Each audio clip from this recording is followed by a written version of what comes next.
Isang mapagpalang gabi po muli ang bati ko po sa inyo mga kapatid. Salamat sa panibago pong pagkakataon na ibinigay po sa atin upang tayo po ay makapagsama-sama at makapakinig po ng kanya pong salita at magsama-samang sumamba sa atin hong Panginoon.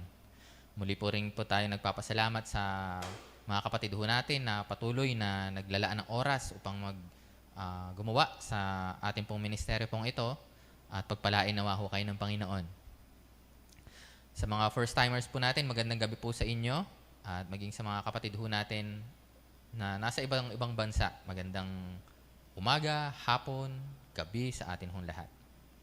Pag-usapan ho natin mga kapatid ngayong gabi ay perfect peace.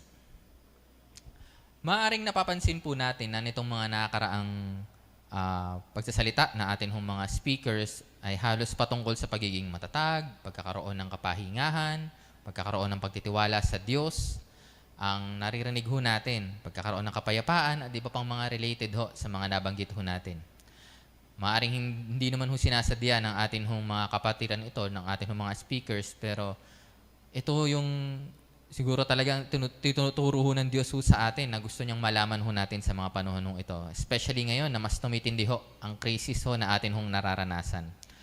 Kaya sino nga ho ba ang ayaw magkaroon ng kapanatagan loob? Ang ayaw magkaroon ng kapayapaan sa mga panahon pong ito?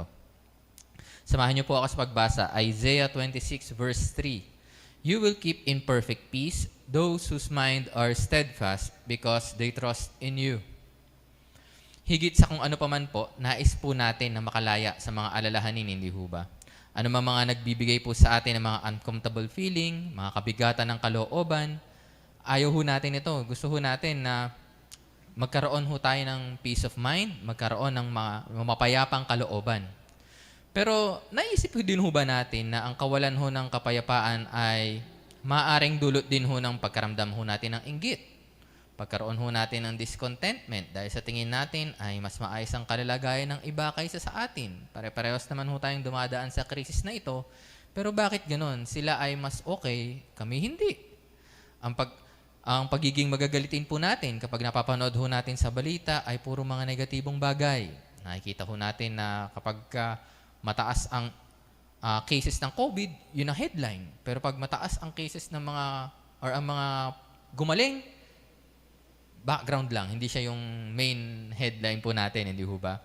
Ang pagiging entitled na dapat tayo din ay may natatanggap na tulong dahil taxpayers din naman ako. Ako nga isa ako sa mga nagpapasahod sa mga tao sa gobyerno. Bakit wala ako nakatatanggap ng tulong? Ito po ay nangangahulugan din ng pagkakaroon ng kawalan ng kapayapaan, so to speak, hindi ho pagkakaroon, kundi nawawalan ho tayo ng kapayapaan at kapanatagan. Tandaan po natin that peace is a godly character quality at hindi po basta human emotion lamang mga kapatid. Ibig pong sabihin, ang pagkakaroon po natin ng kapayapaan is something that we can have in our hearts regardless kung ano man po yung sitwasyon, ano man po yung circumstance na atin hong pinagdadaanan. Totoo po na madaling sabihin ngunit mahirap gawin dahil ang naturalesa ho natin bilang mga tao ay talagang mag-isip, mag-alala at magkaroon ho ng alinlangan at kabigatan ng loob. Pero ang pangako po ng Diyos is hindi naman ho to experience freedom from troubles, hindi ho ba? Or any unwanted situation. Ang pangako niya ho is we will have that peace kapag tayo dumaranas na sa mga ganito pong mga suliranin, sa mga pagkakaroon ho ng mga kabigatan ng kalooban, dahil tayo po ay nasa imperfect na mundo pong ito. Dahil nga po imperfect, may mga negatibong bagay na nangyayari ho sa atin, mga bagay na hindi ho natin nais, mga bagay na taliwas sa atin hong kagustuhan. Pero paano ho ba? Ano ho ba yung mga paraan na para magkaroon ho tayo ng kapayapaan? How we can have the perfect peace or how we can obtain peace sa mundo pong ito? Number one, we can obtain peace through Jesus. Kung tayo po ay merong taong nilalapitan upang hinga ng advice, hinga ng bagay na makakapagpagaan ng atin hong loob, higit sa lahat, andyan ho ang atin hong Panginoon upang siya hong ating lapitan at siya ho dapat ang unang-una dapat natin hong tinatakbuhan. John 16 verse 33, I have told you these things so that in me you may have peace. In this world you will have trouble, but take heart, sabi ho ng Diyos, I have overcome the world. Jesus said na may mga difficulties ho tayong kakaharapin, but He also said that in me, sa Kanya ho, we may have peace. Sinasabi ho sa atin that peace isn't something na hiwalay or apart ho sa atin hong Panginoong Jesus. Ito po ay matatagpuan po natin mismo sa Kanya. In other words, sinasabi po sa atin na huwag na nating hanapin pa sa iba. Huwag natin hanapin sa ibang tao, sa mga bagay, or sa anumang pangyayari na gusto natin magkaroon ng comfort sa mga nasa paligid natin. Hanapin natin ito mismo sa Diyos. Kamakailan lang po ay naglabasan na naman po ang meme ni Jose Marichan na maaaring sumisilip-silip, di ba? Tila nagsasabi ho sa inyo sa mga newsfeed niyo na ilang buwan na lang, maririnig mo na naman ako, di ba? Yun yung sinasabi nung meme ho yun. Sa isang banda po ay nakakatawa ho talaga mga kapatid. Pero wag nawa po sana na idepende po natin ang pagkakaroon ng peace and comfort sa mga ganitong pangyayari. May mga taong hinihintay na lamang ang Pasko, birthday, holidays, at iba pang mga okasyon dahil sa mga panahon lamang na ito ay sila nako-convince na magiging maayos pa din ang lahat.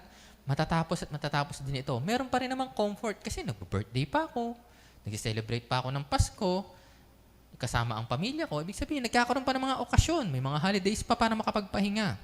Pero paano ho kung matapos na ho itong mga holidays? Paano na ho kung mag-back to reality na ho tayo na tinatawag ho natin? Wala na din ho ba tayong kapayapaan ulit? Mag-aalala na naman po ba tayo at mag-iisip, kailan kaya matatapos ang krisis na ito? Hindi naman po sinasabi sa atin na mali ang maging expectant or excited po tayo sa mga araw na ito. Tama lang po yun dahil sino ho bang ayaw mag-birthday? Sino bang ayaw mag-Pasko? Hindi ho ba? Sinasabi lang ho sa atin that wag natin idepende sa mga ganitong mga bagay ang atin hong kapayapaan. The Lord promised us peace that is unique at ibang-iba sa ino-offer ho ng mundong ito. Because ang kapayapaan ho na ibibigay ho ng mundong ito ay panandalian lamang po. John 14 verse 27. Peace I leave with you, my peace I give you. I do not give to you as the world gives. Do not let your hearts be troubled and do not be afraid. Kung paanong tayo po ay kumakalma, knowing na mayroon tayong pamilya, may kaibigan, or may ibang taong maaasahan to comfort us, sila din naman ay may kanya-kanya rin pong alalahanin, mga kapatid. Sila din ay may kani-kanilang mga suliranin. Kaya kailangan din nga nila ng kapayapaan, so to speak. The Lord gives an everlasting peace that no one can match. Ang kailangan lang po ay manatili at magtiwala po tayo sa Diyos na mangyayari po ito. Sabi nga po sa ating text kanina, Isaiah 26 verse 3, You will keep in perfect peace those whose minds are steadfast because they trust in you. Ang puso at isip po natin ang involved dito mga kapatid. Sinasabi po sa atin na hindi sapat na nalalaman ho natin o nasa isip lang ho natin ang kapayapaan na pwedeng ibigay ho ng Diyos. The question is, naniniwala nga ho ba tayo na nasa Kanya ang totoong kapayapaan na kailangan ho natin? That's where our heart comes in. Peace is not an experience or feeling. Hindi po ito paniniwala lang or cheat code na binibigay ho ng Diyos na i-activate lang ho natin kapag tayo ay nag-aalala na, kapag tayo po ay nabibigatan na. Hindi ho ito yung instant solution. Kundi, peace is in the Lord Himself. Kailangan ho talaga nating angkinin na siya ang tunay na kapayapaan na kailangan ho natin manatili at magtiwala ho sa presensya ng atin hong Panginoon. Pangalawa po, we can obtain peace through God's Word. Peace through God's Word. Kung paano ang kapayapaan po natin ay nasa Diyos, siya naman po ay nangungusap sa atin sa pamamagitan ng Kanya pong mga salita. The peace of God will rule in our hearts based upon the amount of His Word na isinasa puso po natin. Gaano na ba yun nalalaman ho natin? Gaano na ba yun nasa puso ho natin ng mga salita ho ng Diyos? Ang susi po sa pagtitiwala natin sa Diyos ay ang mapuno po ang ating mga puso ng Kanya pong salita. Awit 119 verse 165, Magiging payapat tiwasay ang kalagayan ng mga umiibig sa inyong kautusan at sila'y hindi mabubuwal. Kung ikaw ay isang estudyante na nag-review mabuti para sa paparating mong exam, hindi ba't kampante ka na makakasagot sa mga tanong dahil nag-invest ka ng oras na magbasa at magkabisa? Meaning, nag-aral ka talaga. Kung ikaw ay nag-a-apply sa isang kumpanya, hindi ba't inaaral mo din ang isasagot mo sa mga questions na alam mong pwedeng itanong sa'yo para confident ka na masasagot mo ito? Gayun din naman, kung tayo po ay nananangan sa salita po ng atin ng Panginoon, nothing can make us stumble, nothing can make us fall, and we will always be prepared. God's Word will hold us up with peace in our hearts sa pagsuong po natin sa bawat pagsubok na haharapin ho natin. Ang gusto po ng Diyos ay maging rooted po tayo sa Kanya, sa Kanyang salita, so that when crisis comes, hindi po takot ang magiging reaction natin kapag humaharap na tayo sa mga kabigatan. But we will rather face it with joy, with confidence, and with peace. Dahil alam po natin na ang gagawin natin or yung response natin dun sa hinaharap po natin ay ayon sa kung ano yung sinasabi ho ng Diyos sa Kanyang mga pangako at salita. Proverbs 4 verse 4, "Take hold of my words with all your heart. Keep my commands and you will live." Yun ho yung sabi. God's Word gives us help and protection when we're faced with evil, kapag tayo po ay tinutokso na ng kaaway, kapag nandiyan na yung mga temptation sa paligid, and even when the circumstance is against us. Minsan nga po, may mga pagkakataon pa na yung mismo mga tao sa paligid ho natin ang against ho sa atin. Pero sabi ho ng Diyos, yung salita ho niya ang magbibigay protection at kapayapaan ho sa atin. Awit 119 verse 23, "Kahit na magtipon ang mga namumuno at mag-usap laban sa akin, akong lingkod ninyo ay patuloy na magbubulay-bulay ng inyong mga tuntunin."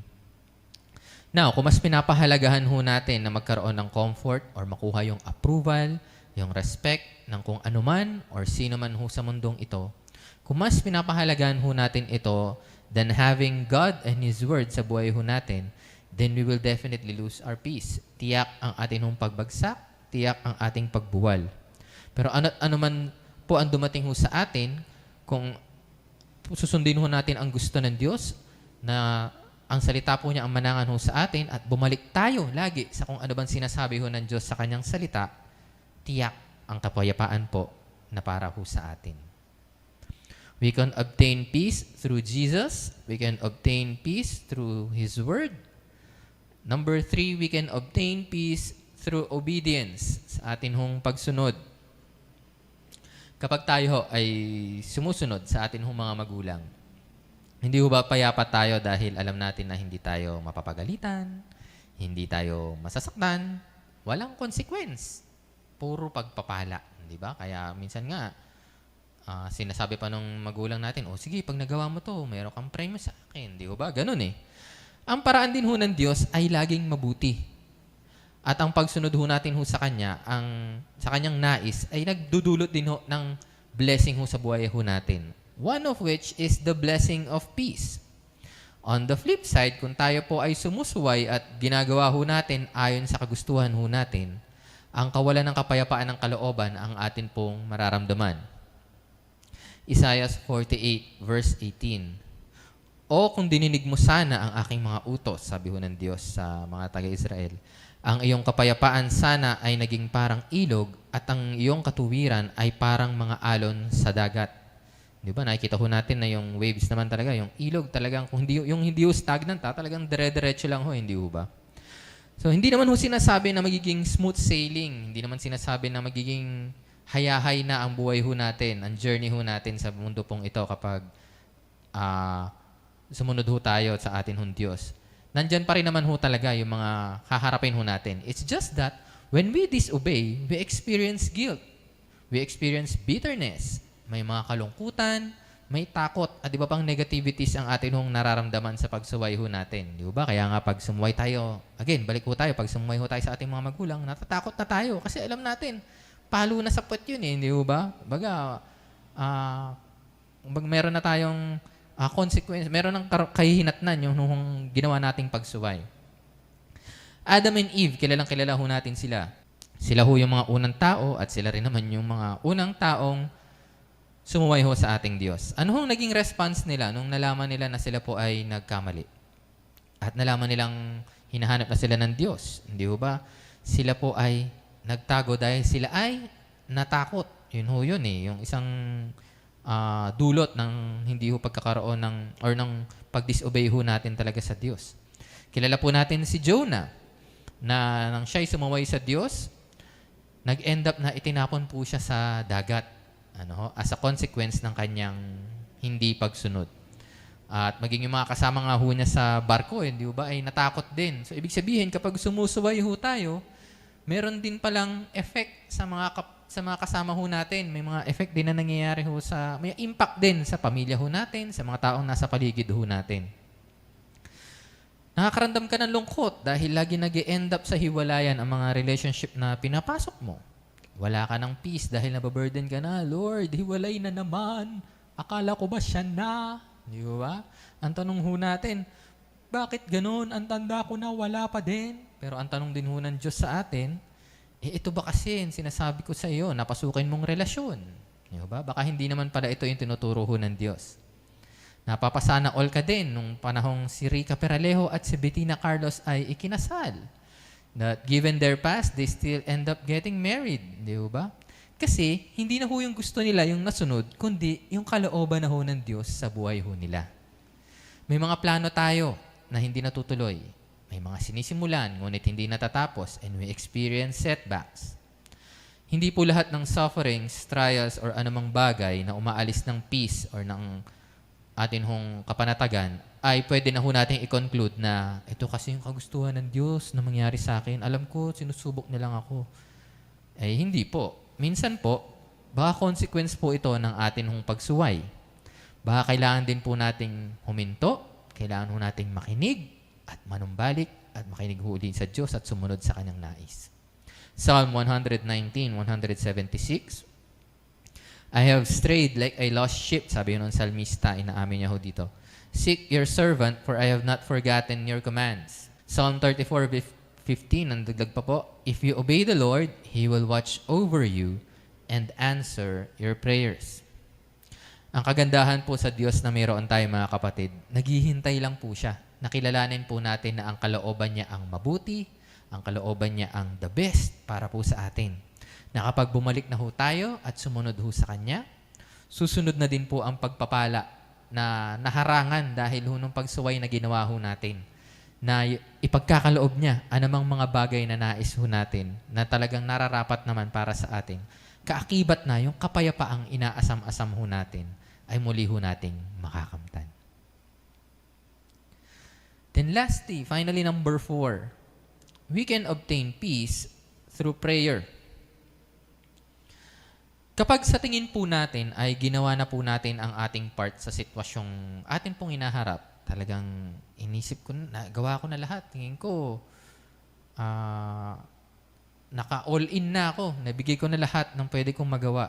Pero nandun pa rin at meron po tayong alalahanin sa atin hong kalooban. Marapat po na isuko na po natin ito sa atin hong Panginoon. When prayer replaces worry, God's peace comes in and ginagard niya ho ang atin hong isip, ang ating emosyon, para hindi na ho tayo ma-overwhelmed ng biglang rush ng takot na nararamdaman natin kapag merong mabigat na bagay na hinaharap po tayo. At sa tulong po nito, nawawala, sa pamagitan po ng kapayapaan ng Diyos, nawawala yung takot at pagkabalisa po natin. Philippus 4:6-7, huwag kayong mag-alala sa anumang bagay. Sa halip, ilapit sa Diyos ang lahat ng pangangailangan ninyo sa pamamagitan ng panalangin may pasasalamat. Kapag ginawa ninyo ito, verse 7, bibigyan kayo ng Diyos ng kapayapaan na siyang mag-iingat sa puso ninyo at pag-iisip dahil kayo'y na kay Kristo Jesus. Ito yung balik tayo sa point number 1, di ba? Dapat nasa Diyos ho talaga tayo. At ang kapayapaang ito ay hindi kayang unawain ng tao. May isang video po ako napanood na kung saan ibinabahagi ho ng isang pastor yung karanasan ng kanyang church member who recently took a licensure examination. So kapag tayo sa mga nag-take ho ng board exam, syempre, minsan di ho talaga kayo mapakali, hindi ho ba? Lalo na kung ilang araw lalabas na yung resulta, ganyan. So, lagi niya ho itong naiisip hanggang kahit umaattend na siya sa worship service, sabi ho ng pastor, na naiisip pa rin ho ito ng miyembro niya. Na kahit na nga daw ho umabot dun sa sermon na ng pastor, nandun pa rin na naiisip niya na, papasa ba ako o hindi? ano ba itong nararamdaman ko? Talagang hindi ako mapalagay. Na parang hindi na ho, maarali, hindi na siya masyado makafocus dun sa sinasabi ho ng pastor, so, sa sinesermon. However, salamat dahil until such time na may binanggit ho yung pastor, narinig niya na ang sabi, binanggit ho ng pastor na isuko ang iyong alalahanin sa Diyos. Ito ang gusto ng Diyos na gawin natin, mga kapatid. Yun ho yung narinig ho ng miyembro. Right then and there, siya po ay nanalangin. Yun ho yung kakakwento ng pastor na ginawa daw ho ng kanyang miyembro. Na ang pagkakwento daw ho sa kanya, Pastor, nung narinig ko ho nung pagkakabanggit nyo na isuko lahat sa Diyos ang lahat ng alalahanin, talagang dun ho sa upuan kong yun, dun sa mismong time na yun, nag-pray ho ako. At isinuko ko ho sa Diyos, ang sabi ko ho, ano man ho ang kalooban ninyo, Lord, alam niyo po na ibinigay ko na ang best ko sa exam pong ito. Talagang ginawa ko yun, nakita niyo na ginawa ko yung part ko. Pumasaman or bumagsak, sa inyo ko po ito pinagkakatiwala. At naging payapa po ang kanyang kalooban. Dumating ang araw na lalabas po ang result, ayun, bagsak po siya. Hindi, joke lang ho. Pumasa ho si kapatid, pumasa ho yung miyembro ni pastor. At siya ho isa ng ganap na doktor. At syempre, mas lalo ho siyang natuwa dahil hindi lang nawala yung kanyang alalahanin, kundi may bonus pa. Talagang idinagdag ng Diyos na pasado ka anak. Ito yung para sa'yo talaga. Kaya dapat hindi ka nag-aalala. So if we want to worry less, then manalangin din po tayo ng mas madalas. Ang mas madalas po kasi nangyayari, dahil sa dami ho ng ating gawain, natutulog na lang ho tayo agad, hindi ho ba? Talagang sa buong araw, kahit work from home, yung iba sa ating mga kapatid, yung mga gawain, o yung mga ibang hindi naman nagtatrabaho, pero sabi nga ho, yung gawain sa bahay, hindi naman nauubos yan. Hindi ho ba? Talagang nagkukos yan ng pagod sa atin ho, katawan. Na syempre, nagdudulot na tuloy ng kapaguran ho sa atin na minsan napipili na ho natin talagang pumikit. Kahit minsan sinasabi natin, pipikit muna ako, saka ako magpipray, di ba? Pero nagtutuloy-tuloy di ba? So, ang gusto ho ng Diyos ay manalangin ho tayo. Dahil ito ho yung paraan kung saan pwede ho natin isuko sa Kanya, pwede ho natin gamitin yun ho yung medium talaga na binibigay ng Diyos na magamit ho natin para magkaroon ho tayo ng kapayapaan na galing po sa Kanya. Tandaan po natin na ang tunay na kapayapaan ay hindi lang naman dulot ng positive thinking. Yung lagi lang natin sinasabi, matatapos din to. Hindi ho ganun eh. Or absence ng conflict. Parang tingin natin, nakalagpas na tayo sa isang suliranin. For sure, may darating pa ho ulit eh. No? Kaya ang gusto ng Diyos, lagi ho tayong kumakausap ho sa Kanya. Lagi ho nating tandaan na ang kapayapaan is not yung kawalan ng alalahanin, kundi it's an acknowledgement po mga kapatid that God is the supreme ruler na hawak niya lahat ng bagay ho na dumarating ho sa atin or may kaya pa yung tulutan ho niya ang nangyayari ho sa atin. Kaya lahat po ay idulog at ilapit ho natin sa Diyos. Maraming mga bagay pa po mga kapatid ang darating ho sa atin. Maaaring matatapos itong krisis na hinaharap ho natin pero for sure, habang nandito pa ho tayo sa mundong ito, dadagdag at dadagdag paiba ng paiba, pahirap ng pahirap, maaari ang mararanasan ho natin. At mas maraming mga bagay ang magdudulot ho sa atin ng kawalan ng kapayapaan sa puso na talagang yun yung gusto ng kaaway na mangyari ho sa atin. Pero nawa po, ang kapayapaan ho ng Diyos ay patuloy hong sumaatin at ang mga bagay ho na napag-aralan ho natin ay makatulong sa pagkakaroon ho natin ng kapayapaan ho habang patuloy ho tayong sumusuong sa hirap ng atin or sa hirap ng buhay na atin nararanasan. Tandaan ho natin that we can obtain peace through Jesus. Kung meron ho tayong talagang dapat lapitan, walang iba kundi ang atin Panginoong Jesus. Siya ho ang source nito at siya lang ang makakapagbigay po nito. We can obtain peace through God's Word sa pamamagitan ng Kanyang salita.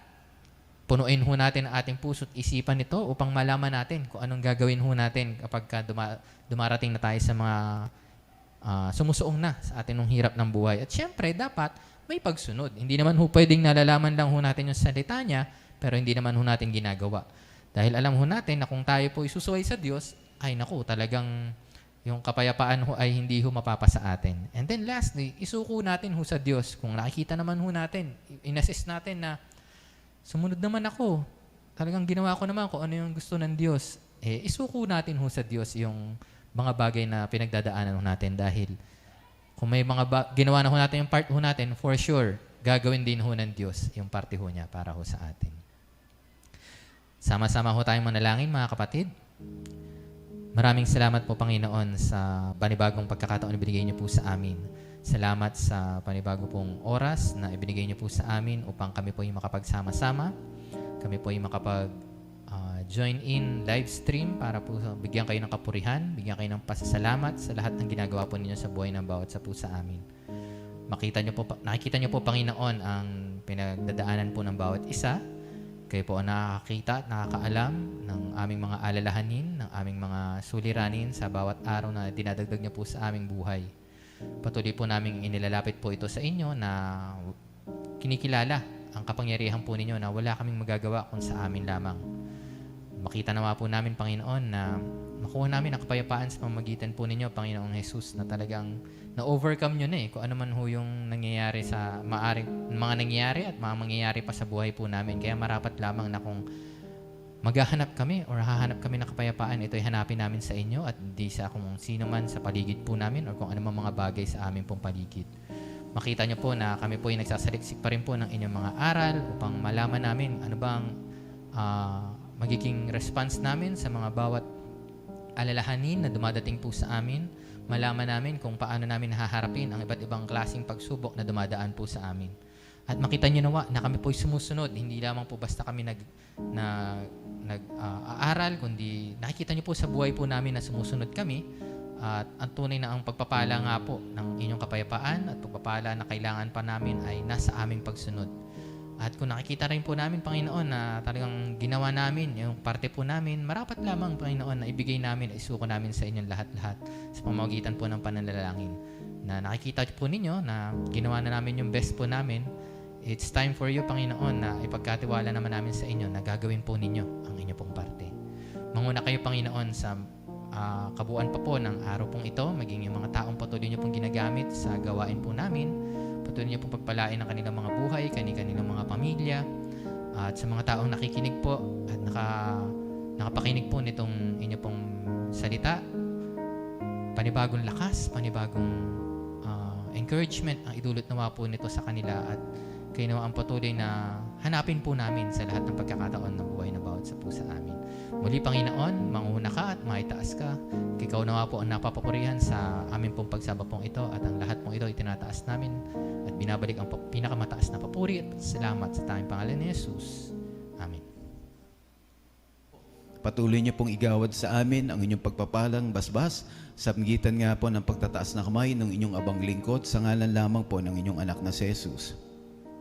Ngayon, tanggapin po natin ang walang hanggang pag-ibig ng Diyos Amang nasa langit, ang biyaya at pagliligtas ng ating Panginoong Hesukristo, ang pakikipisan at kaaliwan ng Kanyang Santong Espiritu, ang siyang sumating lahat mula ngayon at magpakailanman. Amen at Amen.